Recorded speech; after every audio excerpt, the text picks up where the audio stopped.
Is this the dagger?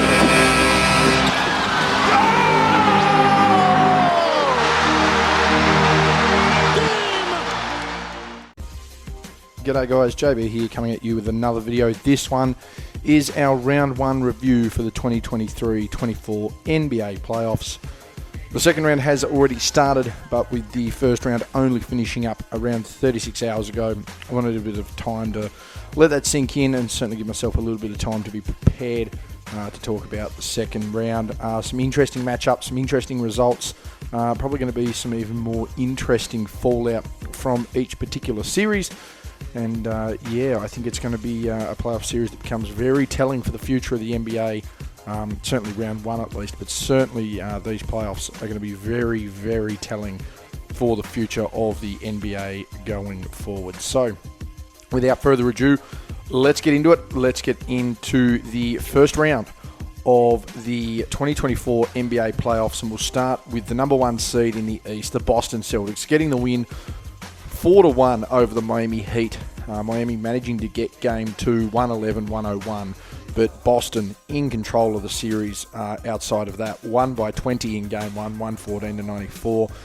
Won by 20 in game 3, 104-84. Managed to get the win by 14, 102-88 in game 4. And then game 5, an absolute rout, 34 points, the winning margin there, and just totally dismantled the Miami Heat. For me, I thought the most consistent player, their best player, and the guy who honestly kept him in it. Not a bad thing, considering you don't need your stars to be out and out performing. You just need them to step up where they can. I thought Derek White was the standout there. 22.4 points, 3.6 rebounds, 3.2 assists, 0.4 steals, and 1 block a game. Shot 57.7 from the field, 47.7 from deep, 90% from the free throw line. I mean, the amount of people that wrote off this idea that Derek White was going to be a quality player for Boston, it looks laughable now. And the even more embarrassing thing is that it's not even Boston, I think, that have this negative reflection on them. It's the San Antonio Spurs, who could have had this guy standing there with, Victor Wembanyama. A very, very interesting series of events there that have transpired, but really nice play there from Derek White. I've got him in my all-defensive team for the year. I thought he was a standout there. He's always been a consistent player on both sides of the ball. He's now just had that opportunity in a more flourishing role where, certainly more people and other important players need to be focused on, but he still gets a majority share of the ball where he needs to, delivers where he needs to for the Heat. It's going to be interesting going forward. Pat Riley has already come out and basically told Jimmy Butler to, if you're not playing, then shut up. Worry about playing the game. Worry about being fit. Is this the end of Jimmy Butler? I don't know. Is it part of a recruiting drive to try and get Embiid there? Again, I don't know, but there's going to be some interesting talks, no doubt, for the Heat in the offseason there. What happens with Jimmy Butler? Do they try and attack someone in the free agency market? It's going to need to be seen to be believed. As we head over to the number 2 seed in the East, they got the win in 6 games over the Philadelphia 76ers. That was the New York Knicks, winning 4 games to 2. They won the first game 111-104. Managed to win the second game as well, 104-101, and you just thought this series was pretty much going to be all but over there. The Philadelphia bounced back really, really nicely in game 3, 125-114. You had a massive 50-piece in there as well. Amongst all of this carnage, so to speak, with Joel Embiid. You've had back-to-back 40 pieces with Jalen Brunson, who at the time of recording has had 4 straight 40-point playoff games, so that'll be 3 straight there through games 4 through 6. New York winning game 4, 97-92. Then all of a sudden, Philadelphia with a huge rally in game 5, Tyrese Maxey with a massive effort there to get them over the line, 112-106, and New York closing it out 118-115. No shock who my player of that series was. Jalen Brunson, 3 40 pieces. That's ridiculous. Currently with 4 consecutive 40-point playoff games, joining Michael Jordan and joining Bernard King right there, the only person with more than those 3 gentlemen. Jerry West, who had 6 straight playoff games of 40 points or more way back in the day. But Brunson on a really nice tear right now. Efficiency aside with that 42.9 from the field, 30.4 from deep. But He's getting possessions, he's getting points, and he's getting wins. 35.5 points per game to be exact. 4.5 rebounds, 9 assists, 0.7 steals, and 0.2 blocks in that opening round series. One of the better performances by New York Knicks in a playoff series in quite some time. Certainly up there historically, not the best, but certainly up there historically as far as performances by players who have played for the Knicks and really turned out in the postseason. So for New York, they're advancing. They're already one game up there on Indiana in the second round. For Philadelphia, back to the drawing board. How do you deal with Embiid? How do you deal with injuries? How do you deal with fitness? Key pieces around you that you signed a lot of money for that haven't delivered. You've got a most improved player there. He's been showing out. What can you do to try and maintain his services? I think at the end of the day, it's going to come down to the health of Embiid. Does Embiid stay? Again, there's that talk surrounding Miami. Once again, I don't think you're going to see him in New York at this point, particularly with the amount of PR that comes out about guys who lose to a team in the playoffs and then go ahead and join that team in the playoffs. That'd be a really weak move, or at least perceived to be a really weak move, and I don't see that happening anytime soon. So Brunson continues on. He's leading the Knicks there. They're really pushing forward towards a conference final. I think you're going to see them taking on the team I just spoke about in the Boston Celtics, and I think Boston will come out of the East with it. But right now, they are on a real tear. Brunson on a real tear. Real crossroad stuff there for Philadelphia, and it'll be really interesting to see just how that continues to pan out. Over to the third seed, the Milwaukee Bucks, and they are out. Went down to the Indiana Pacers. Injuries did plague them. Poor attitudes plagued them more than anything, and they weren't able to get the job done. I mean, they started off the series really nicely with a 109-94 win, but Indiana essentially controlled it from there on in. 125-108 against the Bucks in Game 2. 118-121 got the win there by 3 over Milwaukee in Game 3. Game 4, very much the same. Managed to get it done, 126-113. Did go down in Game 5, and that was without Damian Lillard in the team there for Milwaukee. But Game 6, Indiana just in control and causing absolute havoc to the point of, there are just some players who can't handle the heat, and unfortunately, they just need to get out of the kitchen. A la Patrick Beverley, who put on one of the great post-game performances and end-of-series performances. Good enough to probably end his career. If Pat Bev just let his defence do his talking, he'd probably still remain in the league as a really solid role player. But he seems to want to talk himself into a gig in China. Pascal Siakam, the best player for Indiana for me since he joined the team, and he was consistently their best player throughout the series as well. 22.3 points, 8.8 rebounds, 4.2 assists, 0.8 steals, and 0.7 blocks. Now, it's the free throw percentage that kills him, and this is what's probably going to prove pretty costly for Indiana moving forward. 54.7 from the field is good. 27.3 from deep. Yeah, that's pretty subpar at the moment, but 46.2% from the free throw line. We're talking bad Shaquille O'Neal. We're talking bad Ben Wallace. That's the kind of level that we're talking about at the free throw line for a guy who's been All-NBA, who's been an All-Star, who's been a champion. You really can't afford to have that if you're going to be a guy that's going to step up potentially as a first option, let alone second option on a genuine contending team there in the East. A few free throws cost them today in the game against New York. Some of their performances down the stretch certainly didn't lead anything to be desired. Yeah, probably some questionable officiating would be one way to put it as well. But at the end of the day, they're now down 1-0 and need to put in a heap of work. But nice work by Indiana. Made the most of their opportunity there. There was no doubt that an injured Milwaukee team was going to be an easier Milwaukee team. That proved to be the point. Ironically, their most depleted team managed to get the win.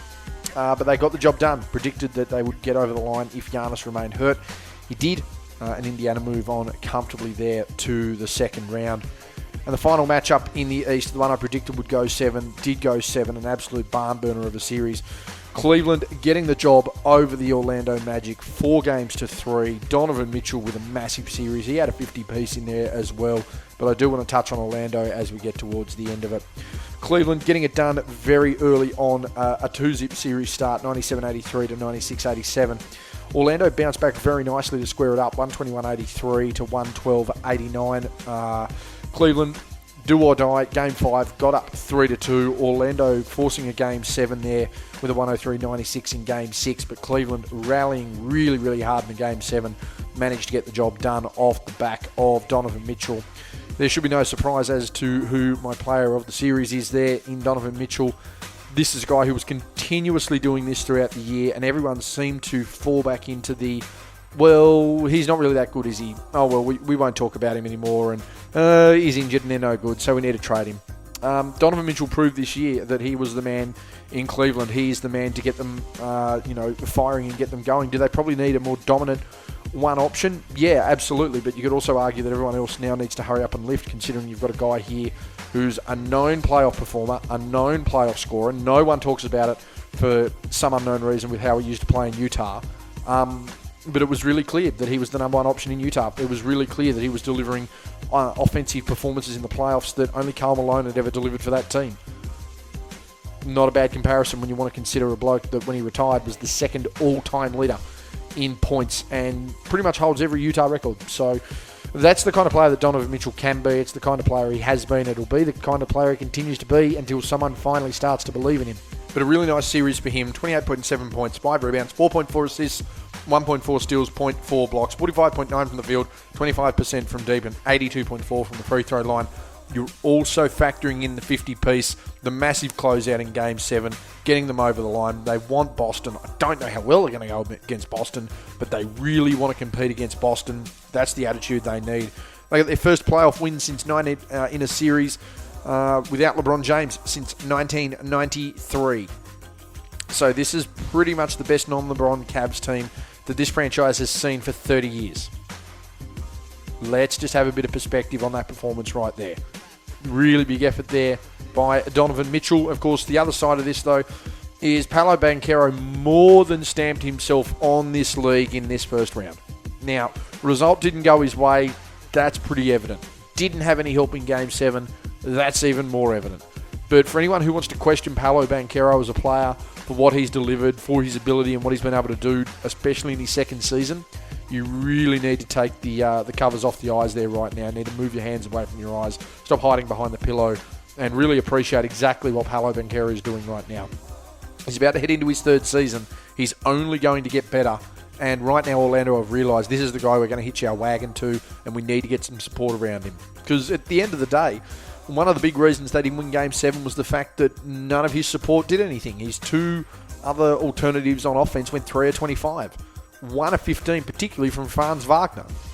So there's a lot of work to do with Orlando, but it's clear they've got a number one option. It's clear they've got a capable coach. They've got a clear, defined game plan. They now just need to get some help there around Paolo Banchero. A really, really tough series there.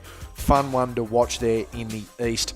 Of course, if we look over to the next round matchups there in the East, Boston and Cleveland, they're getting ready to play Game 1. Of course, New York already leading 1-0 there on Indiana. That is a really, really interesting postseason breakdown. You would have picked at least 3 of those 4 teams to probably be right up there as far as contenders in the East. Maybe 2, considering that Milwaukee and Philadelphia are out, and it probably is injury related. But you're going to see 2 of the 4 best teams at least competing in the conference semi-finals there in the East. As we head over there to the Western Conference in the first round, the number 1 seed, Oklahoma City Thunder, getting the brooms out early. They rode on through New Orleans and Louisiana and even swept through their own home state there of Oklahoma City. Of Oklahoma. Oklahoma City is where they play. I'm an idiot. Oklahoma, I should say. And got the job done. A really close one in Game 1, 94-92. Beyond that, pretty much had control of the entire series. 32-point victors in Game 2, 124-92. Won by 21 points, 106-85 in Game 3. Got the job done by 8 points, although that margin's probably a bit more complimentary than it really should be. 97-89. Jalen Williams was really, really big in this series. He's a guy I want to give a shout out to quickly. Of course, I've got Shai Gilgeous-Alexander as my best player. I didn't think it was really close as far as the number 1 option and the leader on the team. 27.3 points, 6 rebounds, 5.0 assists, 1.5 steals, 0.8 blocks a game. 47.6 from the field, 29.4 from deep, 72.7 from the free throw line. But Jalen Williams was huge.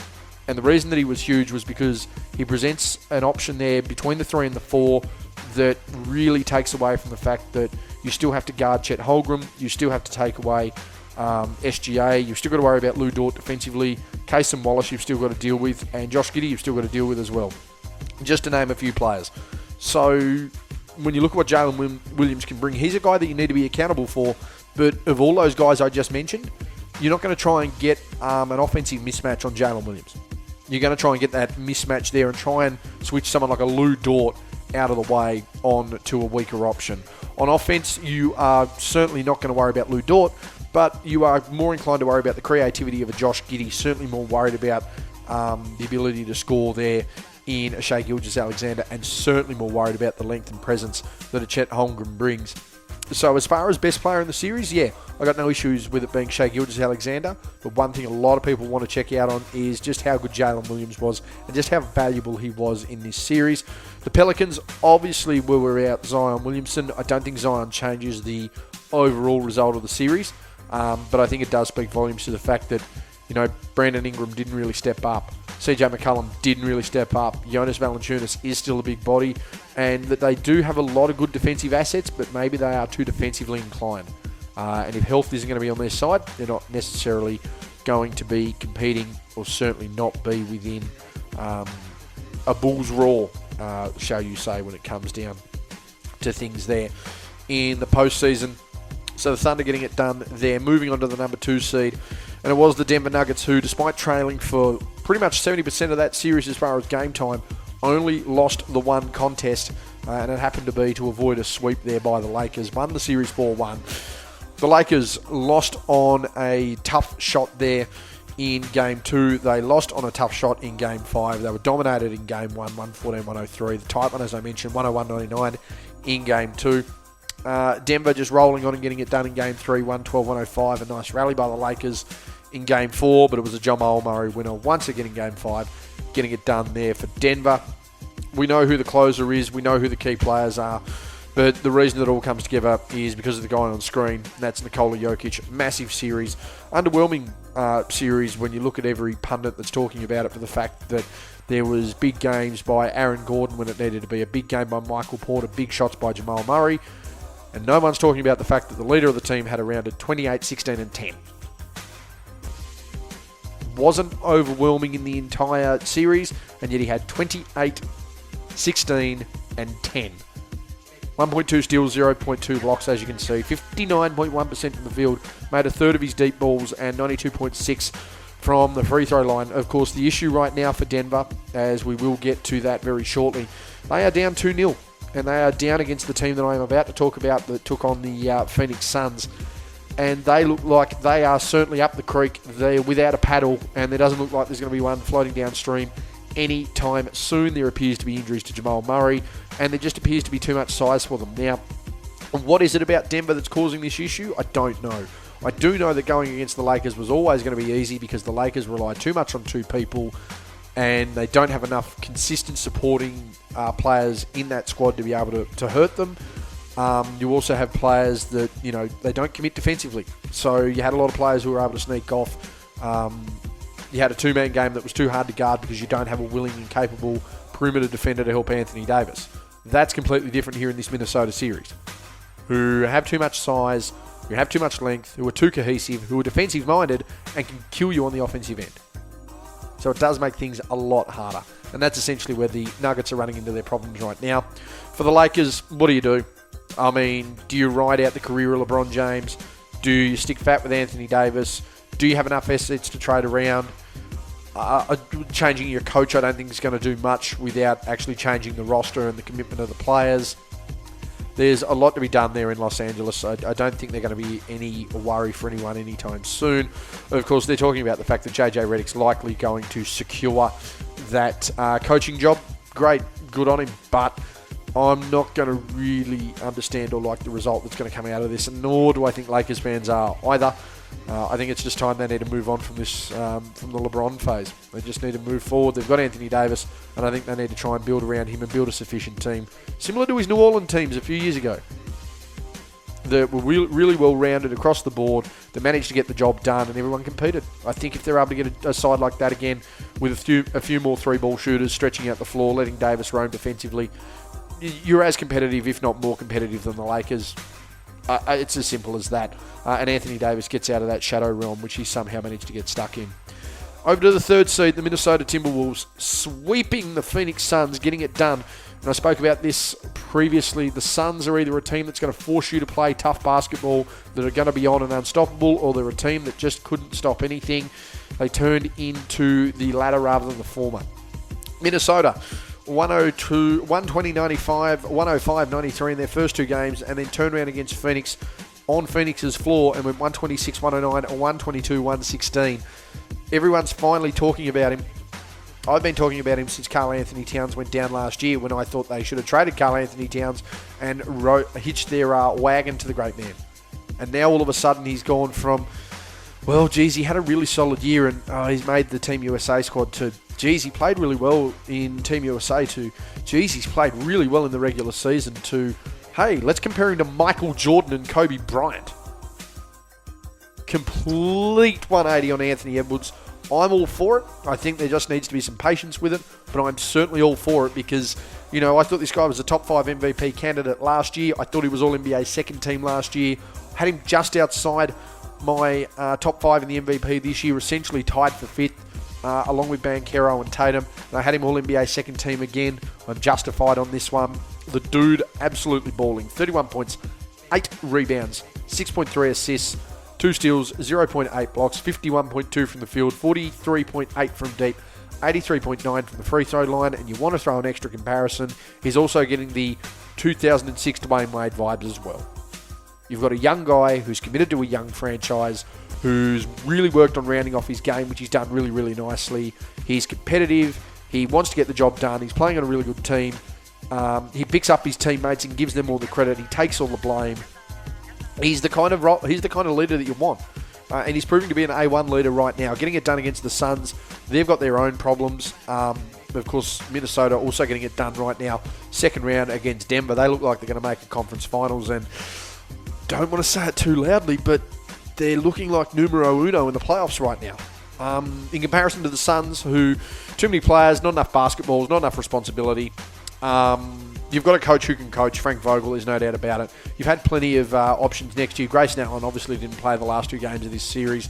But you've got 3 ball shooters. You've got a capable passing big man. You now need some defense. And you need people to buy into a system that does allow you to be active defensively, because if there's one thing the Timberwolves have shown, if there's one thing Boston showed, to an extent even Denver have showed it, and certainly Oklahoma City, what's that? The 4 best teams in the league.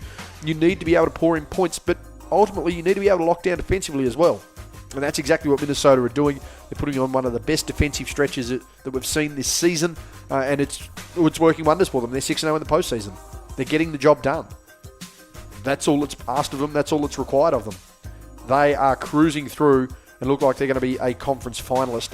And of course, the last series we'll talk about, the 4th seed Dallas Mavericks winning in 6 over the 5th seed LA Clippers. No Kawhi Leonard. Lots of problems as it turned out. The Clippers split the first 2 games. They managed to get the win in Game 1, lost in Game 2 and Game 3. Tied the series in Game 4 and got absolutely blown out in Game 5. And that scoreline flatters them for their efforts in Game 6 there, 114 or 101. At the end of the day, Luka Doncic now has some good defensive presence around him. He has some good role players, and he has a guy who can convert in the postseason. And that's exactly what Kyrie Irving is. I nearly had him as the player of the series, but to be fair, I do need to give credit to the leader of this team. And that's Luka. Yep, turnovers have been up, but you've got to remember he's more efficient with his scoring this year, despite the fact the splits that I'm showing on the screen right now. He is whinging a little bit, but he does have this ability now to understand when to give the ball up, when to rely defensively, when to lock in, and it's been crucial for him. 29.8 points, 8.8 rebounds, 9.5 assists. Rounded 39 and 10 in the opening round of the playoffs. 1 steal, 0.5 blocks, 40.5 from the field, not ideal. 23.9 from deep, not ideal. But you've got a closer like Kyrie Irving around you, and you've got a lot better defensive unit around you as well. 83% from the free throw line. Dallas are cruising really, really well. There is still another couple of pieces that are going to make them a genuine contender, but there's no doubt about it. They're in a far better position. They've got 2 better leaders, and they've finally got guys that can really contribute there in the postseason and get the job done. On the other side of it for the Clippers, no one should be really shocked that your 3 best players, who were Westbrook, Paul George and James Harden, didn't perform in a playoff series. I don't want anyone to be shocked that those guys didn't perform in a playoff series. That's just a fact of life. Paul George has been a really good second option that can probably be a key contributor with a really solid number one. James Harden can't lead a championship team. He can't perform in the playoffs. Russell Westbrook, a really good supporting second option. He can't lead a championship team as a number one option. He's in a very similar position to Paul George. And you expected those guys to win a championship. I think that's laughable that anyone thought that those guys were going to get out of the first round. Does become a bit of a concern now, Kawhi Leonard. What do his injuries do? What does that mean for the team going forward? What does that mean for him going forward? I think the Clippers are going to have to do a bit of rebuilding there. If Paul George goes out and Kawhi Leonard's going to be injured, yeah, give the Clippers another 5-6 years before anything goes on. It's an unfortunate fact of life. Dallas still need a couple of more positions, so I think they're certainly playing for third or certainly for second here in the West. But they're on the right path. They've finally shown they're on the right path. And the fact they've shown they're on the right path is going to have a huge amount of belief for someone like a Kyrie Irving, certainly someone by Luka Doncic, but even someone to the extent like a Daniel Gafford, who's just proven that, you know, he's been one of the most underrated defenders in the league for a couple of years, standing out once again. Someone like an Exum's come back into the league, really found his niche. Josh Green continuing to find his niche. There's, you know, plenty of people that are involved in this. PJ Washington, plenty of people involved in this Dallas lineup right now that have this sense of belief and know, hey, we can go somewhere, we can do something, let's be pros about it, let's build on it, let's see what we can do. Of course, looking at the second round there in the West, you've got the Nuggets, who are trailing by 2 games right now to Minnesota. They're looking like the red-hot favourite across all conferences to get the job done. And I can't wait to see exactly what Luka and Kyrie look like going up against Oklahoma City in their series there as well. I think you're going to see Minnesota end up defeating Denver. I think you're going to see Oklahoma City get it done against Dallas and vice versa on the other side of things. I would think Boston take care of Cleveland, and I would think that the Knicks manage to get it done against the Pacers. Anyway, guys, that's been me with my review of round 1 of the 2024 NBA playoffs. We'll see you next time.